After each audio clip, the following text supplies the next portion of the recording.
पाठ गलता लोहा शेखर जोशी। पाठ का सार समरी। गलता लोहा पाठ के लेखक शेखर जोशी हैं। इसमें लेखक ने जीवन की सच्चाई का मार्मिक चित्रण किया है। इसमें जातिगत भाईचारे की जगह निम्न जाति के प्रति मेहनतकश भाईचारे को महत्व दिया गया है। जातीय अभिमान लोहे के समान गलकर मेहनतकश की रचना में ढल जाता है। पाठ का सार कुछ इस प्रकार से है। कहानी के नायक मोहन के पिता वंशीधर जाति से ब्राह्मण हैं तथा पुरोहित का काम करते हैं।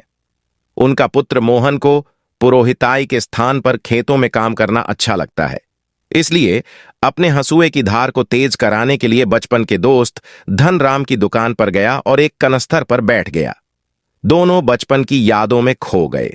मोहन पढ़ाई के साथ गायन में भी कुशल था, इसीलिए अपने मास्टर जी का प्रिय था। पूरे स्कूल का मॉनिटर था। फिसड्डी बालकों को दंड भी देता था।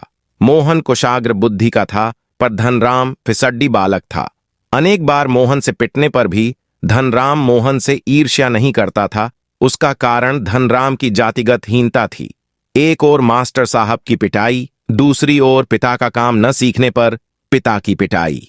अंत में धनराम कक्षा 3 तक ही पढ़ पाया। दूसरी ओर मोहन को पढ़ाई में अच्छा होने के कारण कक्षा 5 तक की पढ़ाई करके छात्रवृत्ति मिल गई। उसके पिता ने एक परिचित युवक रमेश के साथ मोहन को पढ़ने के लिए लखनऊ भेज दिया। यहां से मोहन के जीवन का दुख भरा अध्याय शुरू हो गया। रमेश के घर की महिलाओं के साथ साथ मोहल्ले की महिलाएं भी उसे कामकाज में हाथ बंटाने का साधन मानने लगीं। मोहन ने अपनी पढ़ाई के लिए बहुत कहा तो एक साधारण से स्कूल में दाखिला करा दिया, परंतु वह मेधावी छात्र अपनी पहचान न बना पाया। गर्मियों की छुट्टियों में गांव में पिता को अपने पुत्र के बड़े अफसर बनने की आशा थी, लेकिन जब पुरोहित जी को सच्चाई का पता चला तो वह बहुत दुखी हुए। धनराम के पूछने पर उन्होंने झूठ बोल दिया कि मोहन की सेक्रेटेरिएट में नियुक्ति हो गई है। धनराम को अपने मास्टर की भविष्यवाणी पर बड़ा विश्वास था। इस प्रकार मोहन के पुनः गांव आने पर बचपन से आज तक की घटनाओं पर दोनों मित्र बात करते रहे। धनराम ने इसी बीच मोहन के हंसुए के फाल को तेज कर दिया। उच्च वर्ग के लोग निम्न वर्ग के लोगों के साथ उठना बैठना पसंद नहीं करते, परंतु आज ब्राह्मण जाति का लड़का निम्न जाति के लड़के के पास बैठा था।